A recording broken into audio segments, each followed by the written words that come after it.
Hello everyone, this is Logan Cruz welcoming you in April 2015 to the top 20 worst songs of 2014. Be sure to check out the top 20 worst songs of 2013 from December 2014 and stay tuned for the top 20 worst songs of 2015 coming in October 2025. Enjoy.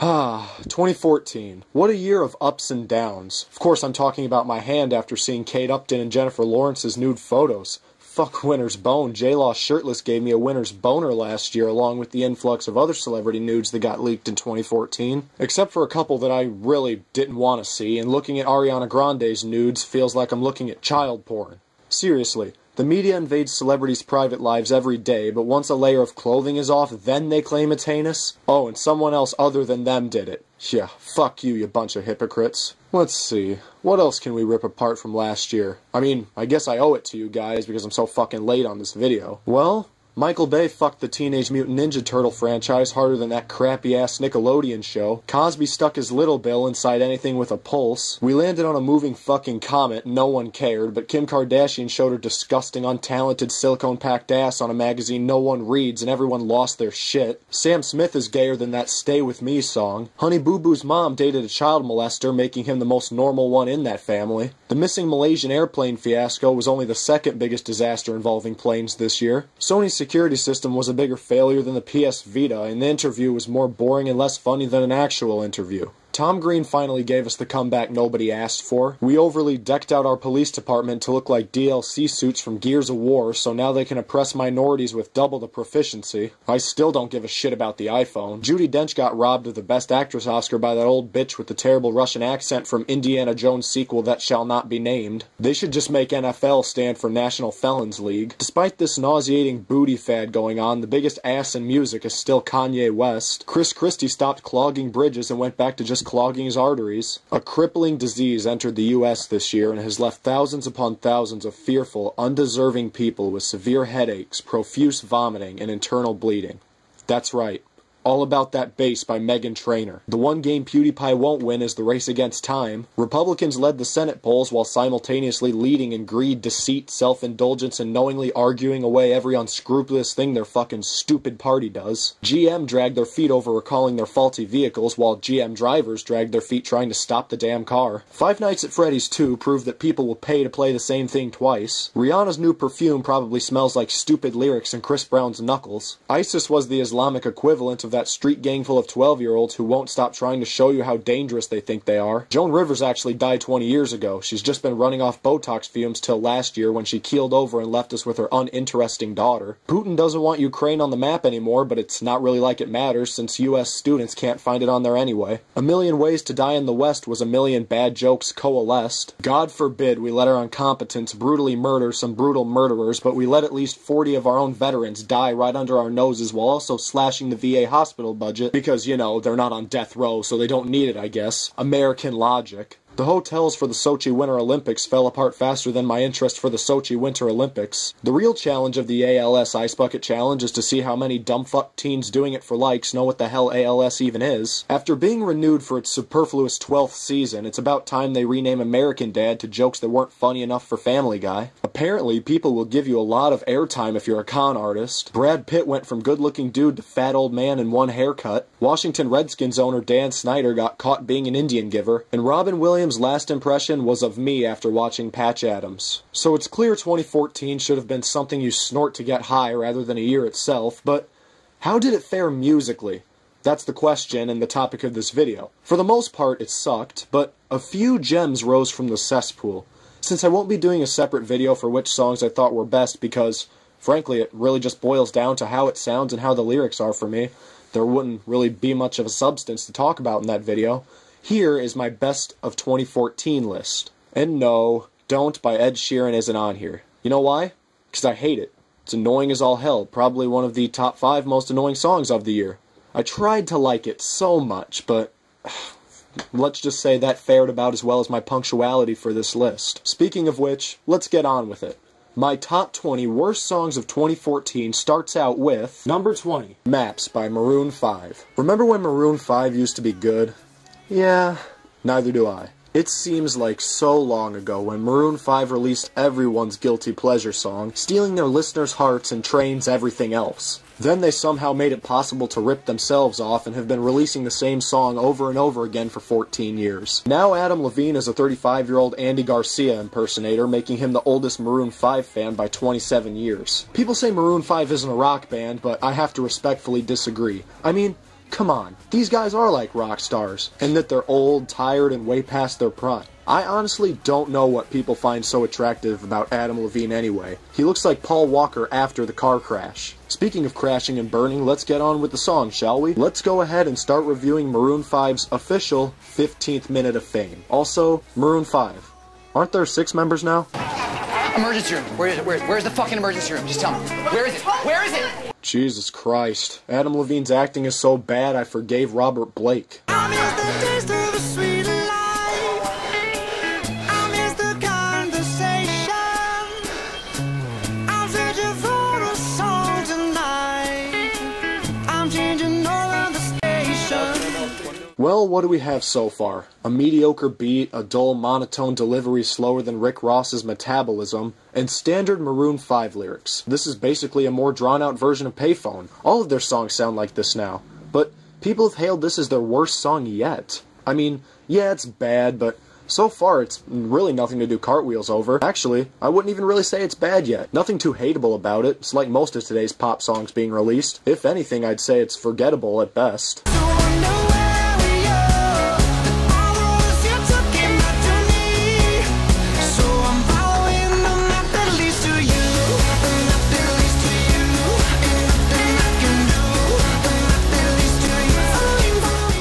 Whew.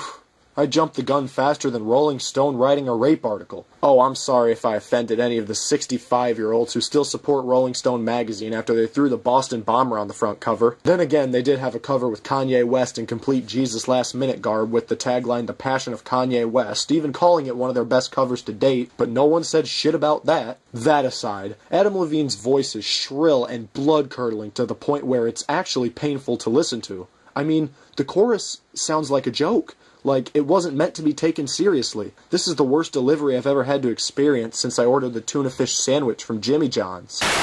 I haven't seen someone do a delivery this bad since the Broncos at the 2014 Super Bowl.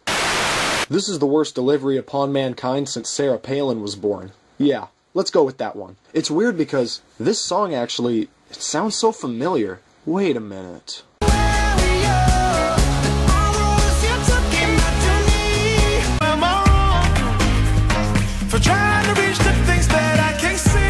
Son of a bitch. This song is just a watered-down, less smart, and more generic version of Am I Wrong? Which I actually think is a very good song, as you saw earlier. Maroon 5 actually ripped off someone other than themselves for once.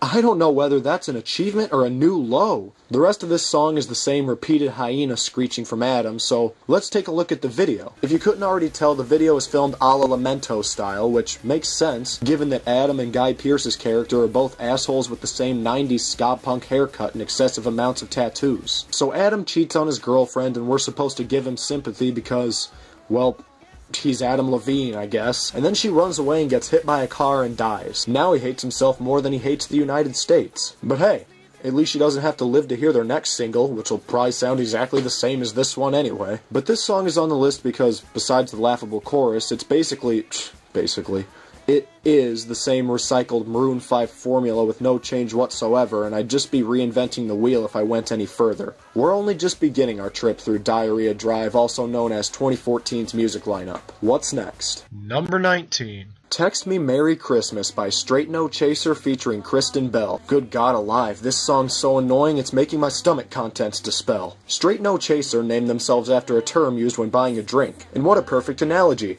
You'd have to be drunk off your ass to enjoy this dink. This is the worst sounding Christmas song of the year. The absolute worst. How worse, you might ask? Worse than Fred Durst choking on liverwurst. Whew.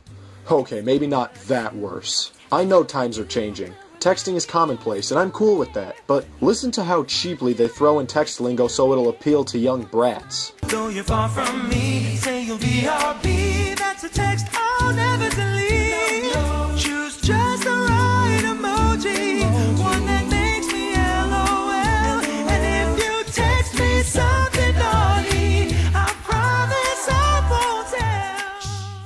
Ugh. I'd rather be anally abused with a cricket bat. And it's not just the extremely generic text lingo that makes this tune unpleasant. The writing is so lazy that simply the wording of lines makes me want to chug down antidepressants. Stroke those keys with your delicate touch. I'll go beneath the mistletoe and pretend my screen is you. I'll be right here waiting for my pants to start vibrating. Waiting for my pants to start vibrating? Now that just sounds like Kristen Bell has a hankering to dip her digits down her panty ham. Isn't this for kids? What's next? Will Frozen 2 feature such hits as Let 'Em Blow and Do You Want to Choke the Bald Man? Think it can't get any worse? Think again, my friend. At one point, they actually have an entire fucking text conversation near the end. Hi. Hey.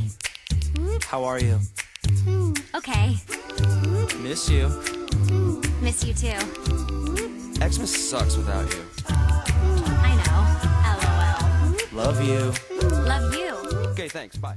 What the hell is this? I want to listen to a song, not an awkward text conversation. This is the kind of shit that makes me want to blow up a gas station. Text talk to speech doesn't translate well. Not at all, actually. Does anyone actually enjoy listening to talking in their songs casually? Not me, I tell ya. It's more nauseating than Keanu Reeves' British accent from Bram Stoker's Dracula. Seriously.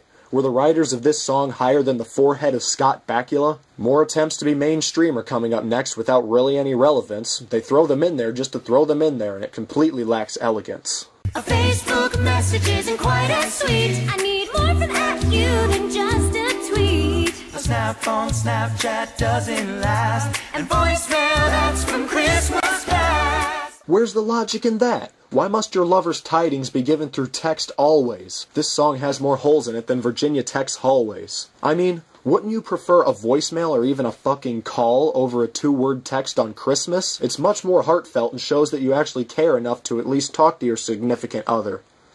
Miss. Well, it's clear that they just mishmashed everything that's mainstream online together to gain more listeners for the song. Text lingo, Snapchat, Twitter, Facebook, selfies, Kristen Bell. Come on, how could this formula possibly go wrong? For their wallets, that is. For the listeners, it's different. It's too cheesy and obnoxious for its likability not to be distant. Some people feel nostalgic when hearing a Christmas song of this sound. Me? I was incredulous. It's about as nostalgic in the same sense as shoving your testicles into a Sega Genesis. This song ruined more kids' Christmases than a pedo mall Santa and sounds about as pleasant as the screams heard from the Battle of Atlanta. Now I like Frozen and Kristen Bell. She's a good actress and her singing kicks like karate, but this song is as appealing as Rosie O'Donnell's fat, disgusting body. In closing, this song is painfully attempting to be mainstream, but just ends up being annoying and lazy in the process. This is the worst song about texting since— oh god no, fuck that noise, man. Oh, please, not this shit again. Oh, nothing can sound that bad. Nothing from this planet, at least.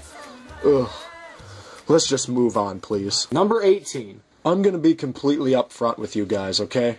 Breakups do not feel good. Unless you're one of those dignity-absent rap artists who brag about dumping girls. In that case, you're just an asshole. I had one about 2.5 years ago that absolutely ruined me. I mean, I didn't get over it completely until a whole year later. I had to go to counseling, I didn't leave the house for half a year. I felt like shit. But whatever. This isn't about me.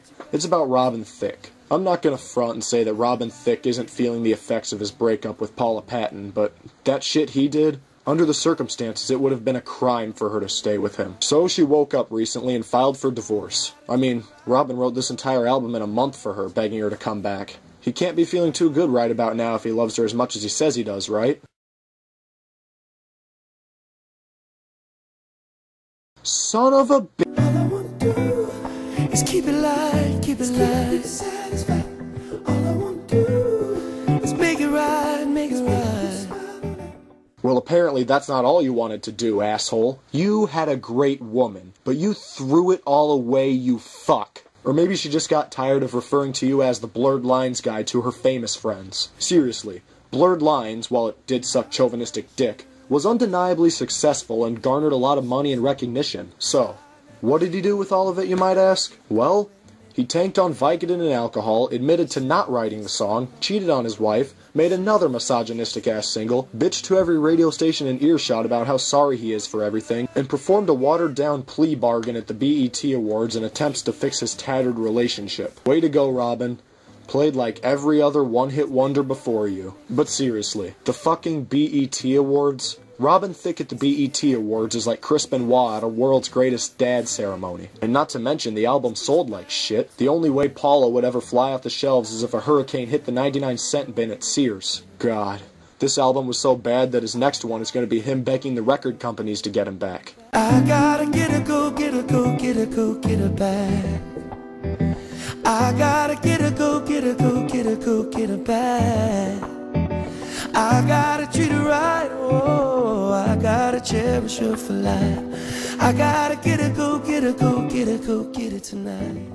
Christ. I'd rather watch Alan Thicke rasp his way through his horrible-ass reality show than listen to his son whine fake soul at me in attempts to get the girl he acted like a shit husband to back. It sounds like Robin's been gargling gravel since we last heard him as a Justin Timberlake clone. His voice isn't too unbearable in this song, but it's a little above aggravating. You know, like when you put on socks and there's that little bump near the edge that you don't scream about or anything, but it's always there, bugging you passively the entire day should you choose not to switch it out. That's Robin Thicke's vocals in this song. Also, cherish her for life starting now, right? Because obviously that wasn't a high enough priority for you before she left. But if you thought he was sleazy before, just listen to this line. Oh, it's so hard, it's so hard, oh, it's so hard, oh, it's so hard. But it doesn't have to be. It's so hard, but it doesn't have to be? Are you fucking kidding me? That sounds like something the goddamn Godfather would say, and you're saying it to the girl you've been with since you were kids? Who the fuck does this guy think he is? Constantly whoring around with women for years, and when one finally gets smart and leaves, you sleazily try and pull her back into your forces against her will. Who do you think you are? Bill Cosby's penis? And the video is one of those artsy-fartsy, meaningless symbolism videos that so many of today's front-page artists love. The only difference is that throughout the video, Robin shows text that himself and Paula sent each other in private conversation. Yeah, that'll really help her decide, Robin. Releasing you guys' private conversations to the public? Wow, sounds like a winner. Oh, and I haven't seen this much fake crying since I watched that televised showing of Ronald Reagan's funeral. Now, obviously, this song is on the list due to circumstance rather than the song alone, even though it has its faults. Too bad it all had to come from the sleazy jerk-off who publicly humiliates himself and his wife daily, made these ass-sweat tracks, and looks like Ben Affleck if he kept up not taking his career seriously. And I'm also not going to be one of those assholes I always see on YouTube who say that Robin's hurt from the breakup is fake, and that this is all just a publicity stunt, just to trash Robin Thicke, even though they know it's not true. That's almost as douchey as his last 3 singles and does nobody justice. What's next? Oh, by the way, I'm done with this segment now. I thought I'd mention that since clearly Robin doesn't know when something is over. Number 17. In my top 20 worst songs of 2013 video, I looked at One Direction and thought, that's it. Right there. That's as generic as bands, let alone the dreaded boy bands, can possibly get. But oh no. I was wrong. Dead wrong. 5 Seconds of Summer is, well, exactly that. Imagine if summer only lasted 5 seconds. That feeling of enragement, disappointment, and sadness are all conveniently wrapped into one crap package that is the most conventional, bland-ass band in existence. It's like if a pair of white socks, a glass of water, taxes, and that one person you really don't like's story about their day decided to form a band. Seriously, they're like the All-American Rejects if they switched instruments and didn't make their own decisions. So, let's dissect this boring, unoriginal musical equivalent of the movie The Tourist.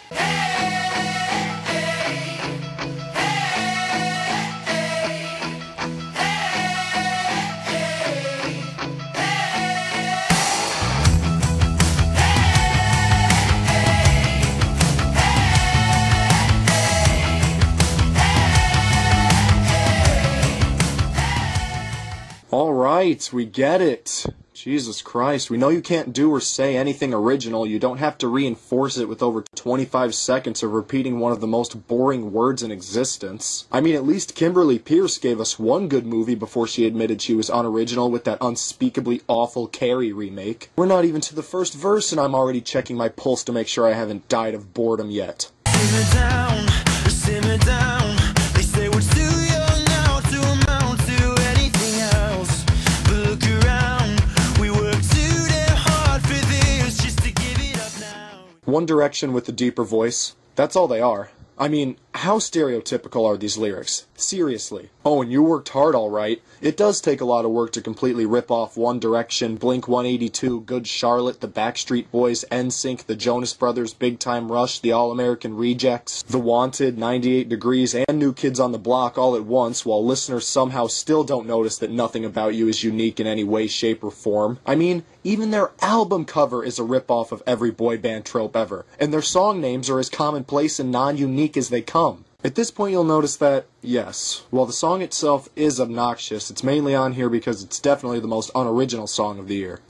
Yes, even more than that. Okay, that one might give it a run for its money.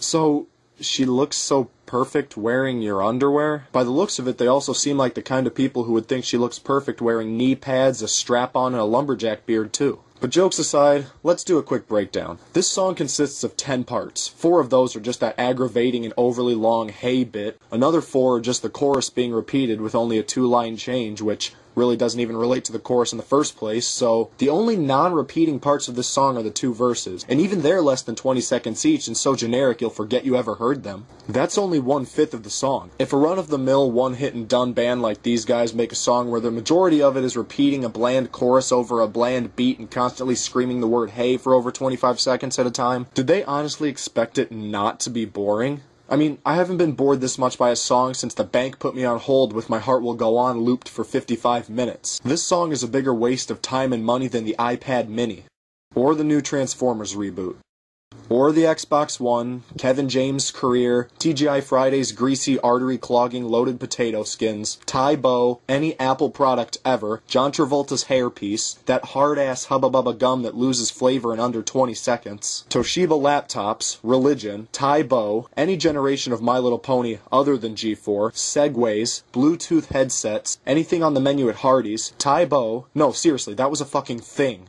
Orange juice with the pulp in it, George W. Bush's presidency, Windows Vista, Windows 7, Windows 8, Windows 8.1, Shane Dawson's YouTube channel, and deep V-neck t-shirts combined. And speaking of wastes of time and money, number 16, Beachin' by Jake Owen. Get it? It's like bitchin', but, you know, with the beach. See, I know it's a pun, it's just not funny. And also incorrect because this song is in fact not bitchin'. Jake Owen, or as he's known in the business, Diet Jason Aldean, is best known for that previous sentence where I mentioned his name. Seriously, before this tripe, Jake Owen's media presence was more vacant than Keira Knightley's bra. Jake Owen looks like Owen Wilson fucked Josh Brolin and sounds like, well, Owen Wilson fucking Josh Brolin. Don't believe me? Listen for yourself. See just how bad a singer can possibly be while having absolutely nothing to do with the writing process. Just watching her blonde hair sunburn, stare at them white caps rolling over. Laid back in a thrift store beach chair, dropping limes in a Corona. But she looks back, yeah, she throws me a kiss like, honey, I sure want you. And it's 103 between her and me, and only 92 in Daytona. Ew, he's rapping. Ugh, gross. Christ. This song is so stereotypically Southern that after I listened to it, it got arrested for bestiality. So the basic setup here is that Jake Owen, or according to the video, a Willem Dafoe / Greg Kinnear hybrid, and his girlfriend are at the beach. The originality here is overwhelming. But Jake's a Southern boy, so he's probably singing about his cousin. I mean, this is Daytona, where the definition of fun is domestic violence, liver failure, and dying in car crashes. But I digress. A song can be formulaic and also be a good tune. This just isn't one of them. It gets worse. And it's sunshine, blue eyes, tan lines, so tight rolling, white sand, cocaine, koozie in my hand, just a summertime strolling, chillin', breezing, sipping, singing, Are you kidding? Fuck Beachin', the new name of this song should just be Nouns. Seriously, remember those phonics CDs the teacher would play in kindergarten that list off random words by sounding them off really slowly? That's what this chorus is. That would be like if I wrote a song with generic verses you'd see anywhere else and the chorus was just chair, iced tea, golf ball, book. There. 12 more of those and I've got myself a Jake Owen approved album. Also, Jake is saying cold can here, not cocaine. He didn't want the song sounding too southern. So let's see how worse Jake Owen, not Jake Owen, can make this. We got 2 for 1s, we're at a margarita bar. Whatever happens, happens. Rapist. And there's a reggae band full of dreadheads just sitting in the corner laughing.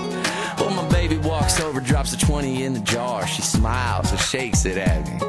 Yeah, she gets them going, she gets them playing a little.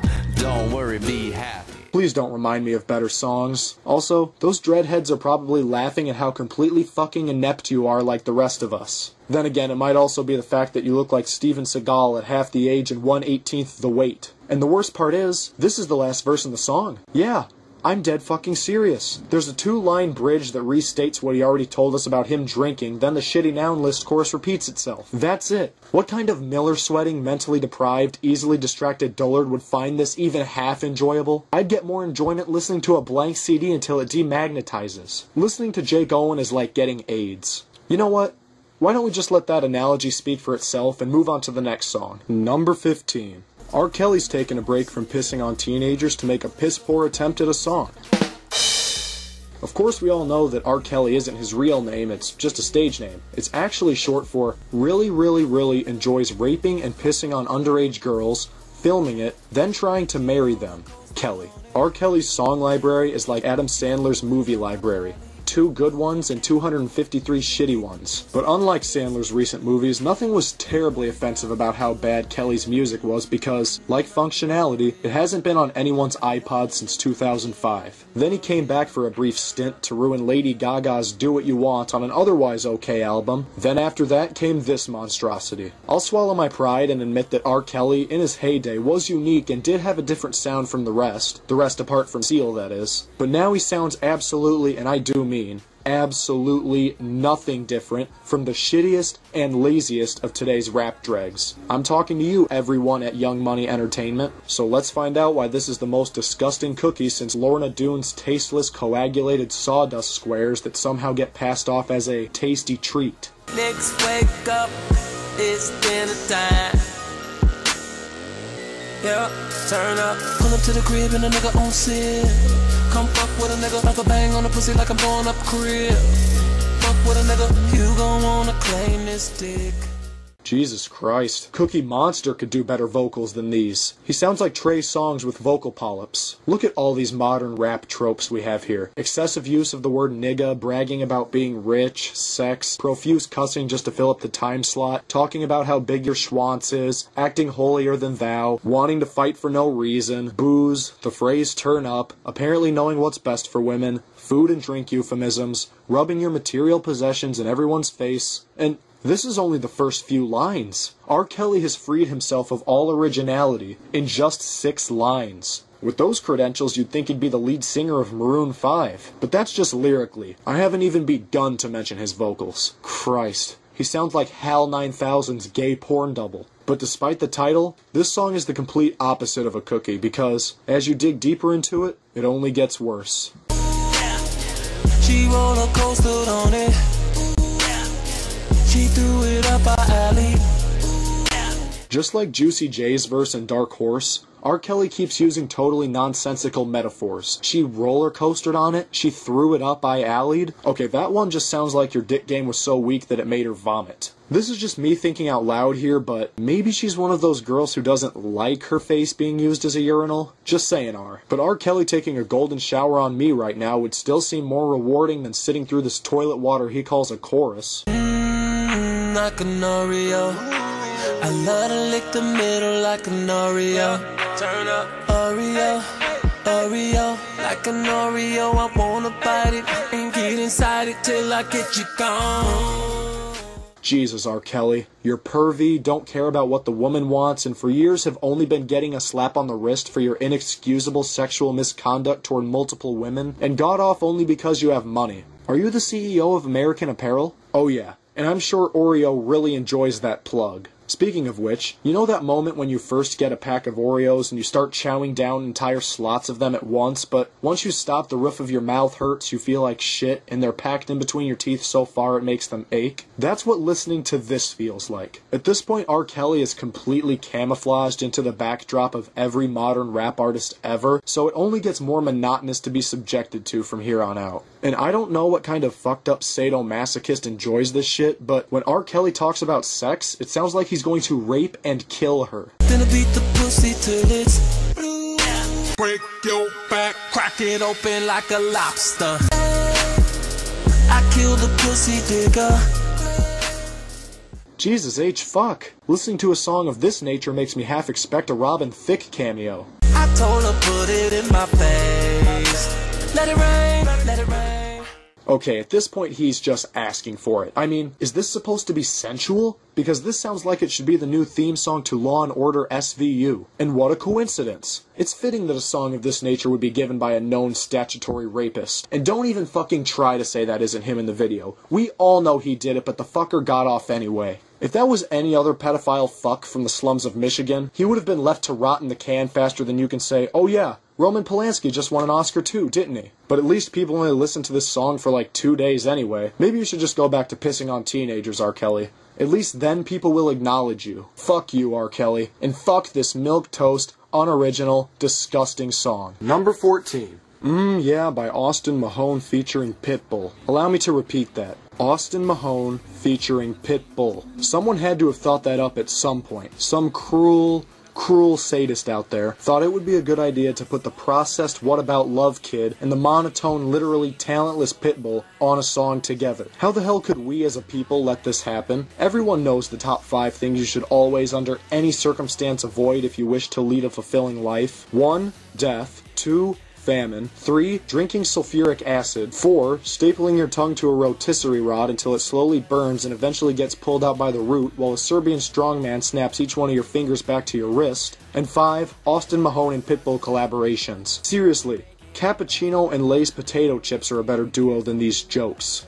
They exist, don't they? Yep, they sure do. God, those look repulsive. Now, I know none of my sane fans out there want to hear any background about these two, but alas, I have to do at least a bit of background before every choice on the list, so let's get this out of the way fast. Austin Mahone was born on March 1st, 1994 in London, Ontario, to non-married parents Patricia Millette and Jeremy Jack Bieber. After being discovered on YouTube by his now manager Scooter Braun, Austin became one of the most popular modern artists of our time, releasing mega hits like Baby, One Less Lonely Girl, Boyfriend, As Long As You Love Me, Mistletoe. Okay, you guys know what I'm getting at here. This kid is a complete ripoff of Justin Bieber. His originality is about as non-existent as Manti Te'o's dates. This one is an oddball. It's a strange mix of unoriginal and just plain stupid lyrics. Just let the master of unoriginality and stupidity set the bar for you. Shitbull. So damn, keep doing your thing. Let these boys keep slipping, man. I'm not into gymnastics, but I'm into flipping things. I fucking hate you. When I saw her walking down the street, she looked so fine, I just had to speak. I asked her name, but she turned away as she walked. All that I could say was... Wow. What an enthralling listening experience this has been so far. Austin sees some girl on the street, asks her what her name is, and she walks away. Holy shit. I am teeming with anticipation. I haven't been this non-excited since I watched one of David Blaine's boring-ass non-magical magic shows.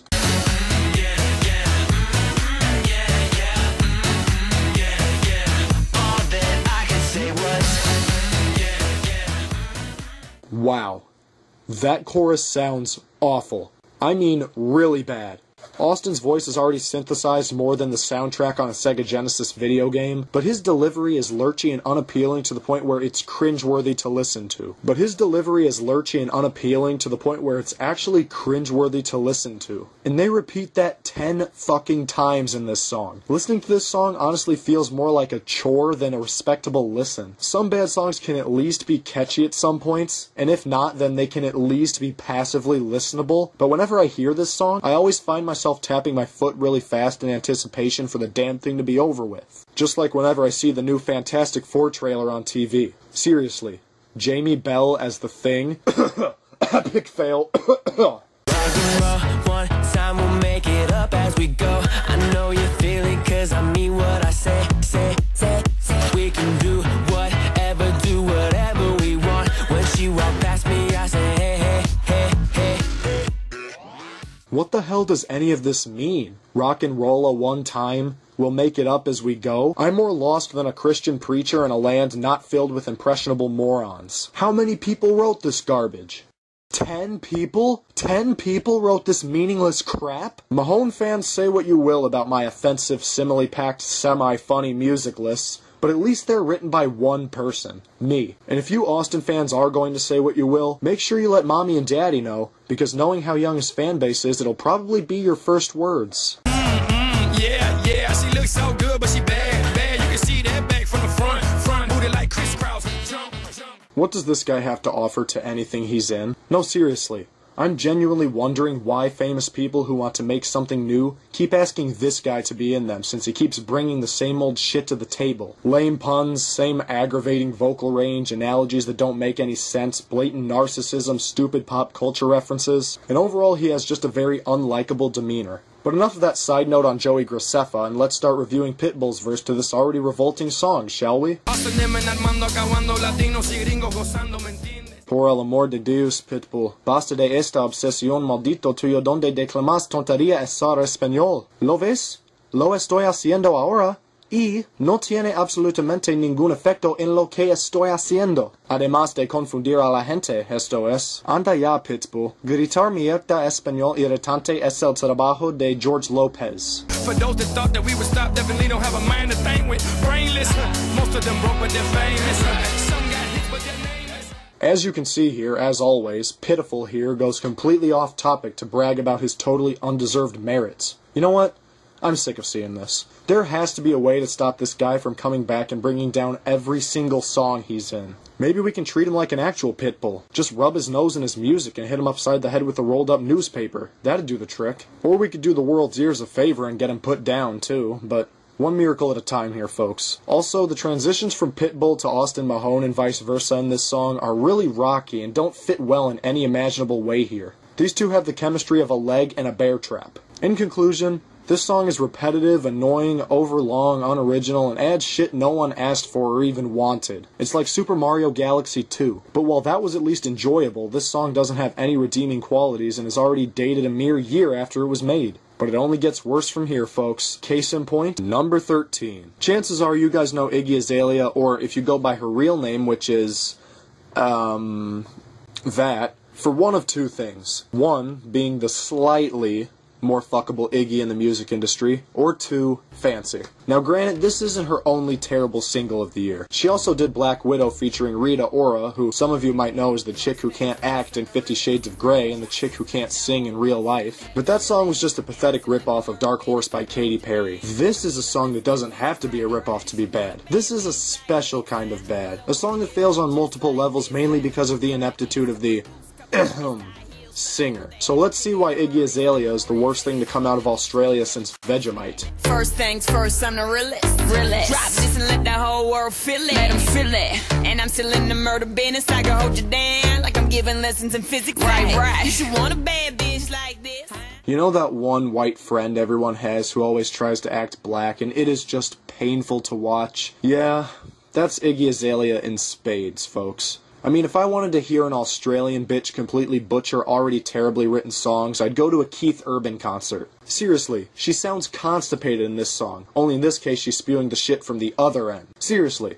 What the hell are these lines supposed to mean? I'm still in the murder business. I can hold you down like I'm giving lessons in physics. The only physics lesson she'll be giving anyone after hearing this song is how to find the D of X when they're jumping off a building. Also, for someone who claims to be the realist, she seems to be about as fake as they come. She steals from black culture more than any white person living in Michigan ever. Hell, she's 12 skin tones and another ass implant away from being Nicki Minaj. I mean, hell, even her outfit rips off Miley Cyrus. I joke because, as we all know by now, it's Clueless. Oh, I'm not talking about the movie the video was based on, I'm talking about the writer's state of mind. Seriously. Iggy Azalea is in no way, shape, or form a bad bitch. She looks like a cashier at Spencer's Gifts. Just like Drake and Started From the Bottom, she's putting on a facade of something she clearly isn't and basing an entire song off it. There hasn't been a less intimidating female singer trying to be bad since nearly every single song released by a female artist within the last 2 years. Seriously, why is this a thing? Taking all the liquor straight, never chase that. Never stop like we bringing 88 back. I think this "what" added after this line here is there to genuinely ask, what? What the fuck does any of this shit mean? I haven't been this confused since I tried to decipher Trump's bullshit presidential announcement speech. But what I can gather is, well, you still can't sing, and that for whatever reason you feel like bringing 88 back would be a good thing. Yeah, because a year of Tab Soda, Members Only jackets, Sideways ponytails, Poltergeist 3, and Skrillex's birth is a real treat in need of a revival. But enough of Prissy Elliott here, let's move on to that one girl who made that one song in that one band in 2003 that everyone forgot about. I'm so fancy. You already know I'm in the fast lane. From LA to Tokyo. I did not just hear that. Please tell me that Boom Clap here didn't just say that all this shit is fancy. When I think of fancy, these are the absolute last things that come to mind. Well, fuck, we must be doing it all wrong then. When we picture something that represents class, we usually think of formal attire, exquisite attention to detail, intricacy, respectfulness, integrity, but not anymore. According to the song, we already know what's fancy. Getting plastered, murder, being ungrateful for what you already have, and gaudy clothing. I mean, come on. This isn't Russia. And you know what? Call me crazy, but I don't think there is a fast lane from LA to Tokyo. In fact, I don't even think there's a road there at all. Because it's a fucking ocean. Good God, this whole song is a fallacy. I haven't heard a bigger mistake made in front of a microphone since I watched The Jinx with Robert Durst. Now, nearly everyone on the internet has talked about this song in great detail, so I won't go any farther from here, but I'm pretty sure most of you have had the dishonor of hearing fancy already, and I could go on for hours about what's wrong here. For example, A, this song.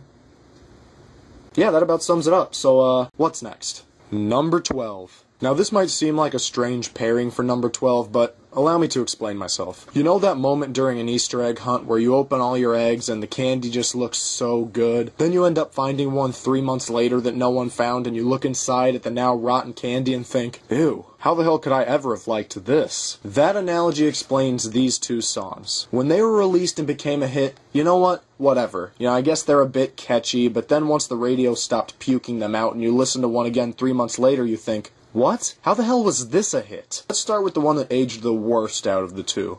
Rude by Magic. The band Magic, Magic is one of those trendy new age crapshoot bands that think it's au courant to put some form of punctuation in their name, like Fun, Panic at the Disco, or Will.I.Am. But despite any preconceived notions you might have, I actually think it's a good idea, because punctuation marks are usually used to mark the end of something. Out of all these songs on the list, I think this is the one I hate the most. Not the worst song, mind you, just the one I hate the most. I mean, everything about this song steers me in the wrong direction. But enough about me. Let's move on to the song everyone loved for 2 weeks and then forgot about, Rude. Saturday morning, jumped out of bed and put on my best suit.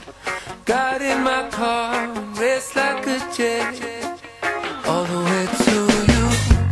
Knocked on your door with heart in my head to ask you a question, 'cause I know that you're an old-fashioned man. Now, the first thing you'll notice is how fucking boring this song is. I mean, the beat sounds like the lobby music for some shitty pool game on PS2. Now, I'll admit that I'm not the biggest reggae fan. You know, I won't be like one of those Facebook youths who claim to be reggae aficionados with Bob Marley pictures plastered all over their walls just because he smoked weed, and if you asked them to name even one of his songs, they'd probably say you're the insulting one. But this song is so bad that Bob Marley is rolling up in his grave. Seriously. This song is so boring that Kevin Costner should star in it. The beat is slower than George W. Bush's response to Hurricane Katrina. And don't even get me started on these thought-bereft lyrics. These lyrics serve no other purpose than to give you immeasurable pain and make you question why the hell they weren't removed and replaced with something better in the first place. They're like the appendix. And assuming you know the premise of the song, why the hell did this guy race like a jet to the girl's dad? There's no current urgency in this scenario, you're just endangering people's lives and your own for no real reason. I mean, come on. If I wanted to support some overrated asshole who died at the hands of reckless driving, I'd go watch Furious 7. Can I have your daughter for the rest of my life? Say yes, 'cause a blessing till the day I die. Suffer love with my friend, but the answer is no. Why you gotta be so rude? Okay, hold the phone. Stop right there. What the hell does saying no have anything to do with being rude? The dad doesn't want greaseball David Schwimmer here marrying his daughter for whatever reason, maybe because of all those people he bombed at the Boston Marathon, but so what? You asked him if you could marry her, which means that you knew there was a possibility of either a yes or no answer. You know what is rude? Not this dad who's for whatever reason put out to be the bad guy, but the walk-off-the-earth guy here for wrongfully labeling him as rude. I mean, you can't just expect what you want to just happen if there's an equal possibility of something else happening. Not even when you're watching the 2002 Oscars and Russell Crowe's nominated for the performance of his life in one of the best movies of all time, but fucking Denzel Washington's overrated, over-the-top yelling cartoon character in a cliched-ass movie won instead, and god fucking damn it, why the hell did he win Best Actor when literally everyone else nominated in the Best Actor category was miles better than his hammy Diet Samuel L. Jackson performance? Will Smith is Muhammad Ali making his true emotional range known to the public. Sean Penn in a very overlooked performance as a mentally handicapped person losing custody of his child. And Tom Wilkinson in probably the best performance of his career. Denzel Washington is a fantastic actor and all, but son of a bitch if he... Sorry, I apologize for that. I promise it's statistically impossible now for me to have another angry tirade like that again. I mean, there's only one other Oscar Rob bigger than that, and just the sheer mention of it can cause me to blow my proverbial top. But the probability of that somehow accidentally showing up on my computer screen is slim to no— Fucking Michael Caine beat— So anyway, Orlando Bloom, if he was missing a chromosome, claims he's going to marry the girl anyway, despite her father's many respectable wishes. Yeah. Who's the rude one again? I'll tell you who. Whoever let this song be released to the public. I'll bet as soon as you guys saw this song was on here, you went, oh, I forgot all about that song.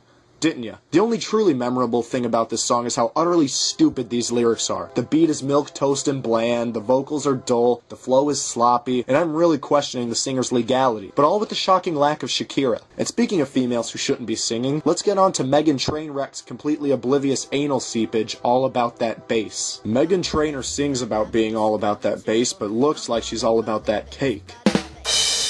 She looks like Bette Midler if the First Wives Club stopped seeking revenge and started seeking lunch specials at Hometown Buffet. Yeah, I just made a Bette Midler reference. My baby boomers in the audience must have really appreciated that one. But of course I joke because, as is obvious to anyone with functioning eyes, Meghan Trainor isn't fat. She's about as fat as Drake Bell's wallet. But enough about Taylor weight shift here, and let's get on to her Accepting song, where she praises big girls and skinny girls just to shit on skinny girls some more and make the bigger girls out to be the one all the guys want. Because you know I'm all about that bass, no trouble. I'm all about that bass, no trouble. I'm all about that bass, Jesus Christ. Meghan Trainor. Someone should train her to sing. Seriously, she sounds like Whitney Houston as she was drowning. But joking aside, I'm pretty sure most of you here know the premise, or rather, what little of a premise this song has. Accepting girls no matter what their size. Unless you're skinny, of course, but what the hell does this have to do with the rest of the song? Most likely it's attempting to be a metaphor for big girls and skinny girls, but there's just one problem with that. That's fucking stupid.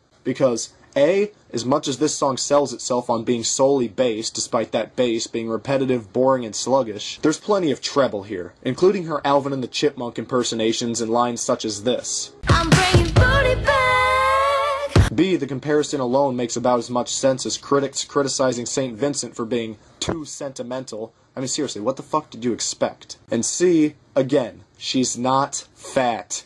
Jeez, this song has more holes in it than Lance Armstrong's arms. I got that boom boom that all the boys chasing, all the right junk in all the right places. If by all the right places you mean your lyrics, then yeah, that's a lot of junk, alright. I see the magazines working out Photoshop. We know that shit ain't real. Come on now, make it stop. If you got beauty, just raise them up. Cause every inch of you is perfect from the bottom to the top. Well, for someone who shits all over magazines who don't let women show their real beauty without enhancements, I sure as hell can't find one photo of this hypocrite without a foot of makeup on that would make even Cameron Diaz jealous. And this everyone is perfect mentality that she's going on about is infuriating enough because, let's be honest, no. Nobody is perfect. Now, you can be perfectly content with yourself without being perfect. I mean, hell, even a cynic like myself is content as I am. And don't get me wrong, everyone should have a voice. Though I don't think it should sound like a penguin whose balls got caught in a wolf trap, but that's beside the point. The point is that she doesn't even support that belief in her own song. No, seriously, remember the line you just heard? Now listen to this. And no, I won't be no stick figure silicone Barbie doll. Go ahead and tell them skinny bitches that. Oh, but it's okay, right? Because then she says, I'm just playing, I know y'all think you're fat. aw, how delightfully pandering and hypocritical. So it's only alright if a skinny girl thinks she's fat. That's completely nonsensical. What a fucking double standard. Seriously, imagine for a second that this was sung by a girl that looked like Tara Reid's I have AIDS but I'll go through chemo look, and the line read, I'm bringing Boney back. Go ahead and tell them bitches with many chins. Just kidding, I know you think you're thin. Good God, could you imagine that outcry? Fat pride is okay, but skinny pride is mean and one-sided? Anyone who thinks that needs to shut their fucking mouth. Fuck, I'm going completely off script here because this shit pisses me off. And I also hate how she claims that all boys want to be with a big girl and shuns those who don't. Again, something a skinny girl could never get away with in the music industry. Now, I wouldn't fuck Meghan Trainor with Bruce Jenner's old dick, but that doesn't make me a dick. It's called having standards. And standards are what everyone has, and that's not bad. But you know what is? Claiming that one weight size is superior to another and dehumanizing the other no matter which side of the spectrum you're on. Fuck both these stupid songs that can't even get their main basis right. What's next? Number 11. Okay, we're almost halfway through the list and I've put this off for as long as I possibly can now. It's time we talk about a certain DJ. A DJ who's lurked about the charts now and again with mediocre artists and making the word collaboration forever have a tarnished reputation. No? Even worse than him. One who makes beats so paint-by-numbered, unimaginative, tedious and cliched that you fall asleep during the first minute of the track and a brainless chimp in front of a laptop could make the audible equivalent, if not, an even better version of the worthless monotony simulators he's dumping on idiot buyers, not knowing how stock he truly is. Close, but not that DJ. No. No. Okay, that's DJ from Full House. I mean, yeah, she's technically a DJ, but that's not even funny. I mean, who's writing this crap? Oh yeah, me. Which means that I'm dicking around too much and putting off the inevitable. The one I speak of is the most repugnant DJ as well as condiment, DJ Mustard. Christ, is Mustard his name or his sole diet? DJ Mustard is most known for being the official DJ for YG. Wow, what credentials those are. That's like being Amanda Bynes' AA sponsor, Princess Di's driver, or Haley Joel Osment's How Not to Look Like My Face is 3 sizes too small for my head counselor. 2014 was undoubtedly his worst year musically thus far, and that's taking Rack City and My Nigga into consideration. I know that might be hard to absorb, but I've picked 2 of his worst stinkers from last year that will certainly change your minds. Paranoid and LA Love. Let's start off number 11 with Paranoid. You know this one's off to a bad start when Ty Dolla $ign, I'm assuming he named himself that to compensate for the fact that he probably only has like $10 in the bank, and B.O.B., I'm assuming he calls himself that because his music will make you barf out blood, are on the vocals. And yes, it's pronounced B.O.B., not Bob. Although I'm sure he's had to bob his head over T.I.'s cock to get signed. I mean, Christ. Have you heard Out of My Mind? That song is such a horrible disgrace to gangsta rap that Biggie Smalls is attempting to roll over in his grave.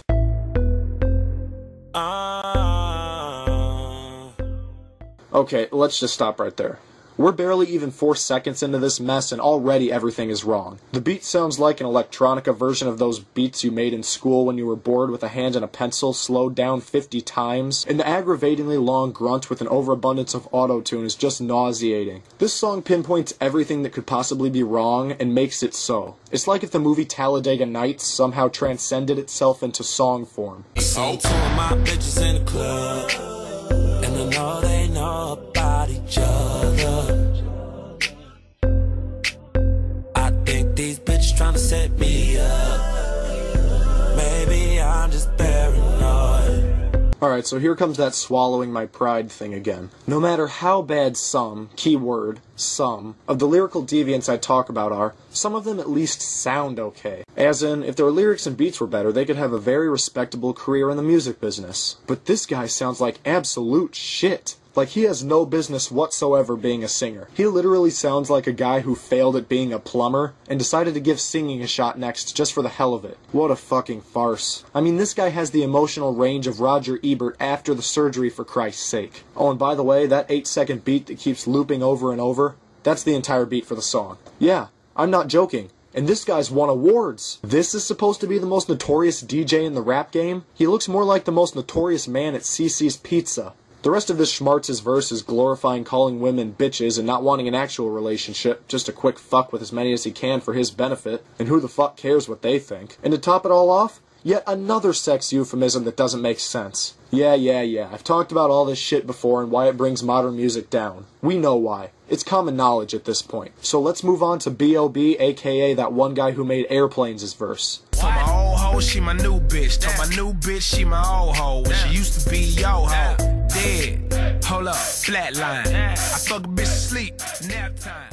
I love the fact that B.O.B. brags about how he supposedly gets more women than the listener, despite the fact that he hasn't been willingly listened to since 2010 and looks like Derrick Rose if he took a few more seasons of elbows and basketballs to the face. Oh, and surprise, surprise, look what we have here. Another sex euphemism that makes the singer sound stupid. But this line could mean one of two things. One, you're so bad at sex that literally falling asleep was a better option. Or two, you made her listen to this boring-ass song first. Christ, this song is so monotonous, unoriginal, and vacious that I'm surprised it didn't premiere on iJustine's YouTube channel. But you know, some people say that B.O.B. is only famous for leeching off other singers more talented than he is and pretends to be T.I. so much that he fails to have his own image. Anyway, let's switch to LA Love, shall we? Let me preface by saying that I never liked Fergie. Like, ever. Her media presence is such a worldwide hazard that ISIS let her open for one of their beheading videos. Okay, well, there is that Big Girls Don't Cry song that, let's be honest, is impossible to dislike, but that's it. That's the only merit she has. If you want to see me rip her apart more, just take every joke I made about Shakira in my Can't Remember to Forget You review and give it to Fergie. Then again, her entire career with the Black Eyed Peas is a big enough joke as it is. Seriously. That band left a worse taste in my mouth than actual Black Eyed Peas. Not to mention she has the biggest contrast in photography ever. She either looks fake or like she got hit in the face with something overblown and hazardous to human health. You know, like will.i.am's career. Ugh. I'd rather fuck Fergie Jenkins. But let's move on to something equally as overrated and nauseating as Fergie. Her song. Let's see if we can figure out why this song is polluting the LA airways more than smog. Tell them where I'm from, finger on the pump, make the 6 straight jump from SoCal, Hollywood to the slums, chronic smoke, get burnt by the California sun. Ugh, this is the most detrimental concoction ever mixed by a DJ since DJ AM's August 2009 drug collage. Jesus Christ. Why is it that DJ Mustard beats are always complimented by abhorrent vocals? They're like the perfect combination of shit, like orange juice and toothpaste or James Franco in the Oscars. But come on, just like Paranoid, haven't we heard all this before? I mean, what is this song? Just talk of drug use, shameless self-promotion, and overly absurd amounts of money, all being pumped out by a vain, overpaid, overrated asshole who fell from grace in the early 2000s, but came back in 2008 and is now only known for doing one thing in particular and having a questionable race. It's like Robert Downey Jr.'s autobiography. But the worst part is, Mustard's beats sound almost identical to Paranoid, as if it's the same beat with only minimal changes. But now that I think about it, that goes for his entire music anthology, only solidifying my point that today's youth are oblivious to listening to the same song over and over again under a different name. Getting with the business, I'ma be there in a minute. I just booked a Paris ticket, thinking Russia need a visit. I'ma run it to the limit and be on my way to Venice. None of these words rhyme. Seriously? 6 fucking lines and not one of these words rhyme? Your English is almost as broken and butchered as, well, every American's ever. LA got the people saying,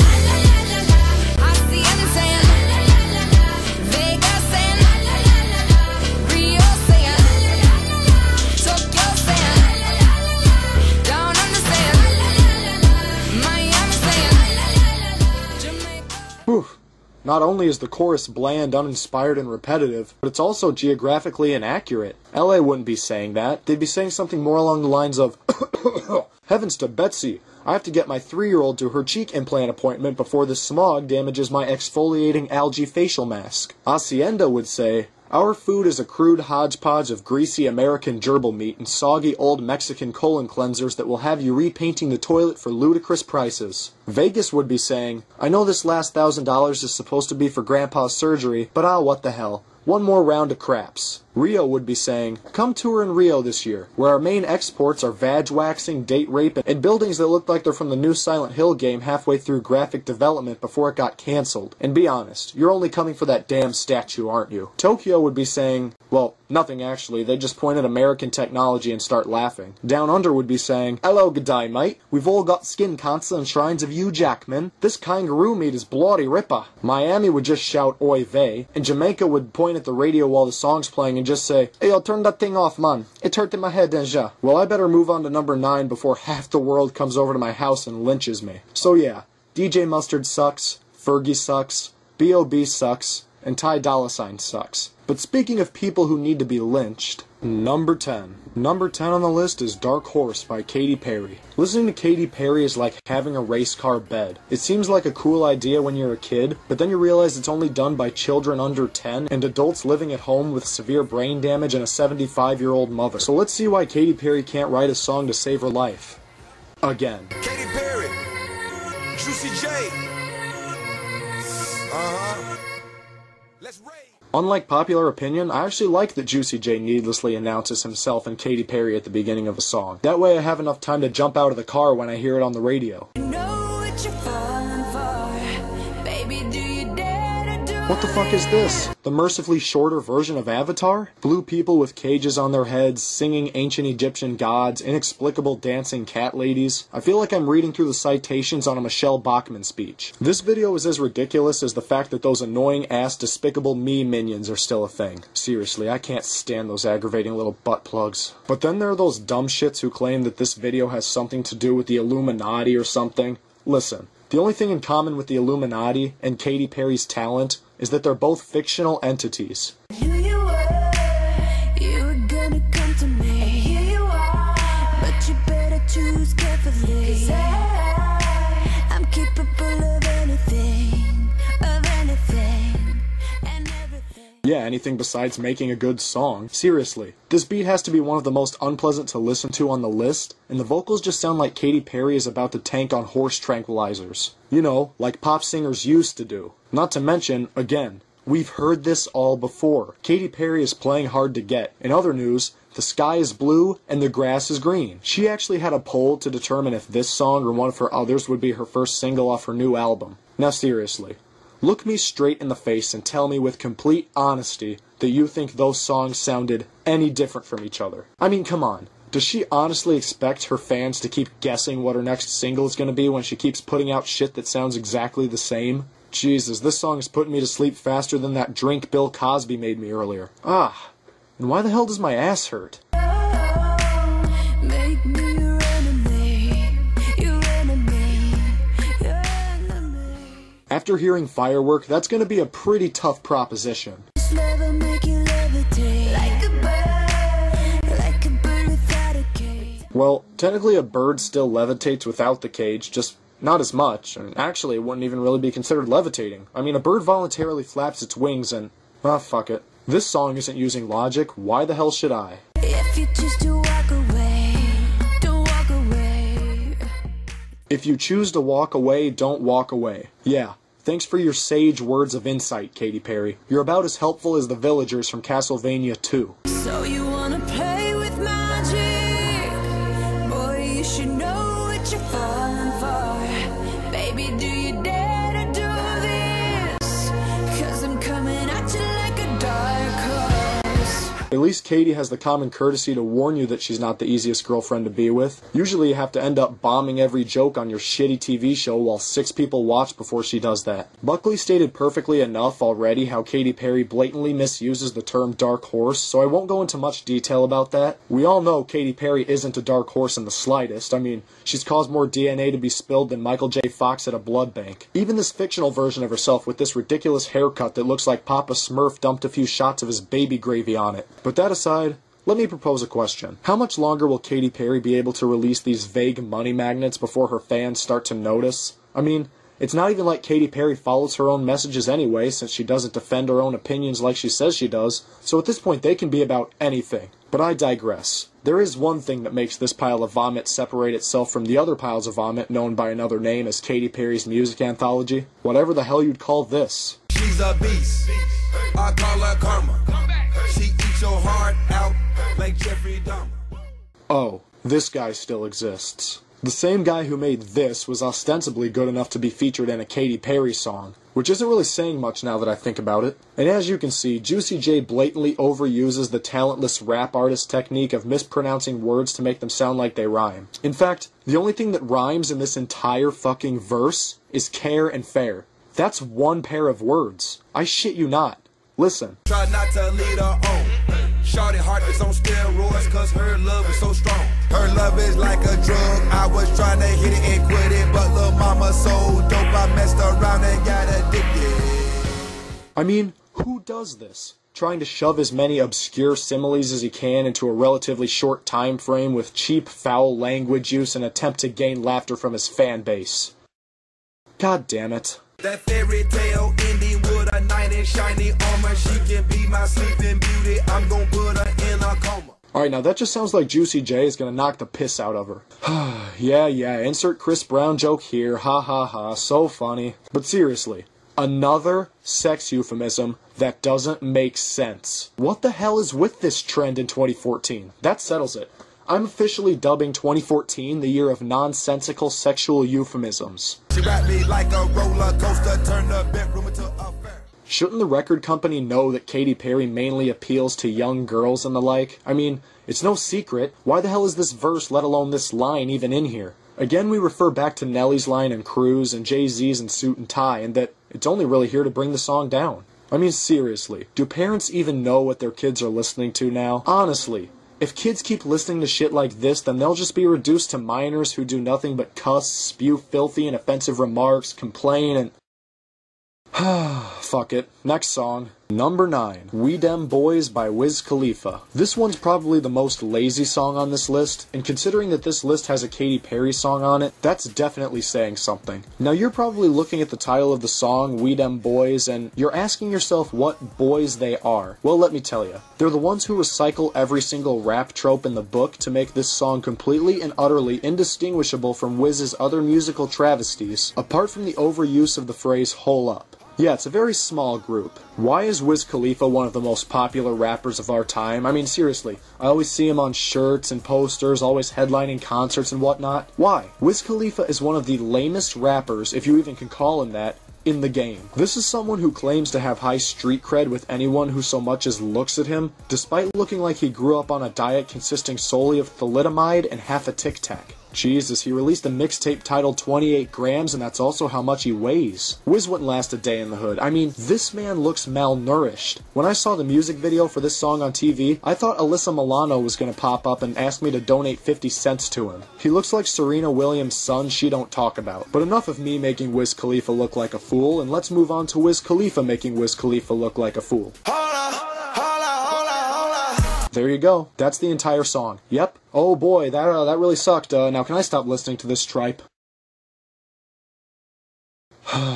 Damn union jobs. So yeah, as you can tell, this song, like me when I found out they cast Ryan Reynolds as the Green Lantern, over-excessively used the phrase, hold up. But that isn't even the worst part. You know when you hear a rap song that is literally only about weed, bragging, and sex, complemented with an overuse of auto-tune, and you just think, oh god, another one of these songs? Well, that is this song. Like I said, every fucking rap trope is used here, guys. Don't believe me? See for yourself. Hold up, pop a bottle. Hold up, if you suck and swallow. Smell that marijuana, they gon' follow. Throwing money on her like she won the lotto. Pussy must be serious. Hold up, scared of heights, come face your fears. Hold up, young nigga, but I'm ready. Oh, foreign girls call me sexy. And white girls give me Becky. Leader Claudi's always be trying to chase me. You got an ass so fat, let's make a baby. Damn, I'm smoking weed in my Mercedes. Hold up, these niggas broke, these niggas lazy.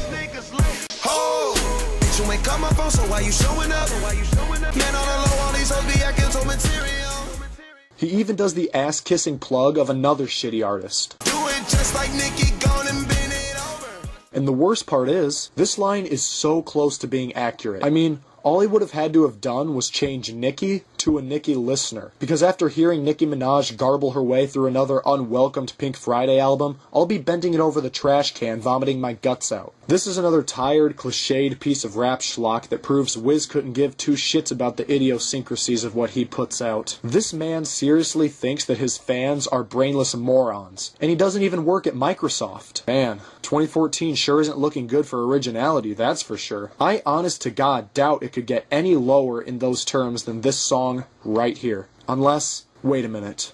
Oh God, no. The undisputed king of unoriginality himself, it's